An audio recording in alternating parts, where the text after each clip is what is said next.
So I don't buy too many VE HSVs. When I do, they're usually E3s, or I will consider an E1 or an E2. If it's a nice combo, clean car, low Ks, all that sort of stuff. And this is the first E2 HSV I've actually ever bought, I think, in my whole life. So here we have a 2010 E2 GTS. Obviously white in color, white's always a good seller. And the things that grabbed me, firstly, it's got the yellow 6-piston brake option. I think they call it the SV pack, so that's a big plus. I feel like any E2 or E3 GTS, you need to have that option. It makes a big difference with resale, and it just looks a lot better. And they paint the inside of the wheels black as well, which gives it a much better look. This car also had factory sunroof, so to get the brakes, sunroof, perfect. Then looking inside, it's just a very clean example. The seats are in really good nick. All the gauges work, all the globes work in the gauges. It's done 80,000 Ks.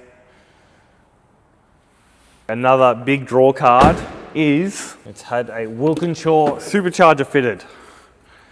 So really neat engine bay. Obviously it's got the Wilkinshaw package on it. It does also have a full exhaust system. It doesn't have a cam, this car, which I think is good because the drivability is still like factory. You can drive this car and it's not a pig. It's just like standard, but sounds better, and it's got some extra power. If you're wondering, this car's build number 416 and came out of HSV in February 2010, so this will be one of the last E2 GTSs. Then looking at the back, obviously, the dead giveaway that it's supercharged is it's got a supercharged badge on it. It's also got the Wilkinshaw exhaust tips. I reckon they're tough as. I remember the first time I saw those exhaust tips on a car, I was freaking out. Yeah, so it just gives it a much fatter sort of stance. And I really like the exhaust system on this car. It's not too loud, it doesn't drone, still has a really good note to it. And imperfection wise, I usually try to pick everything out, but there isn't much. Little mark on the wheel there. The car's obviously got books, 2 keys. The rear seat looks like it's hardly even been used. Really good condition. And no dents. It's, yeah, you know, if I'm gonna buy something like this, it's gotta be very good.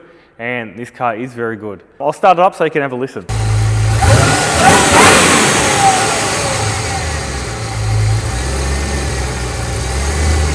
That's a really tough sounding car. And now let's take it for a spin. I'm very glad that the 3 LEDs work in the gauges in this car, because a lot of the time they don't. I find it's probably worse at an E3 for whatever reason. Yeah, a lot of the time, just because these cars are getting older as well now, just problems like that start showing up.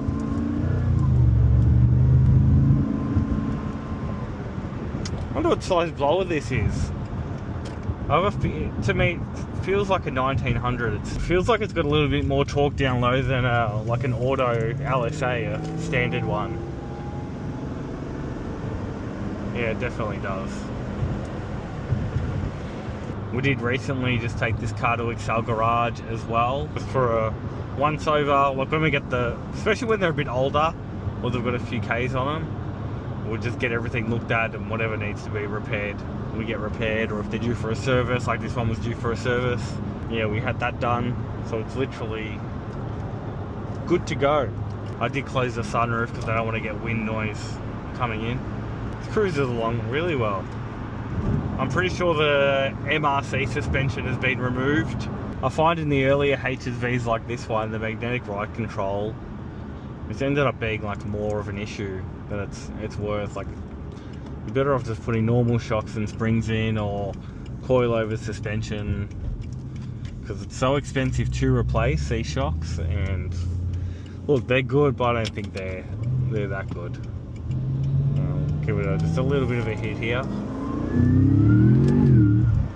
Supercharger sounds awesome in this. I'm used to hearing LSA blowers or the Harrop blowers. I think these, I'm not 100%, maybe someone can confirm in the comments, but I think these were an Eaton unit from memory.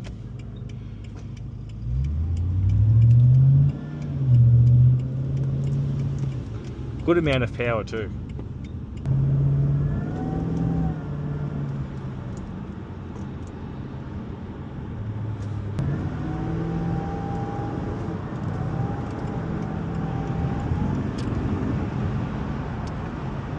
Such a good sounding supercharger.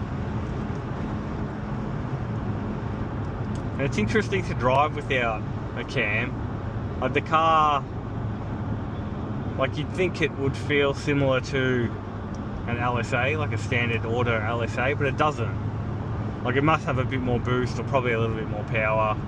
It's definitely got more torque in the mid-range. And the exhaust, it's probably almost like standard. As in, like, it's not droning, like you can't even hear it right now. We're on 1500 revs doing about 90. Unless you want something really loud, but I think this is perfect. Putting a little cam in it probably wouldn't hurt. It's definitely really good value for money.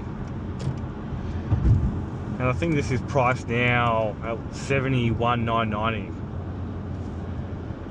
So it's pretty good value. Pretty good value.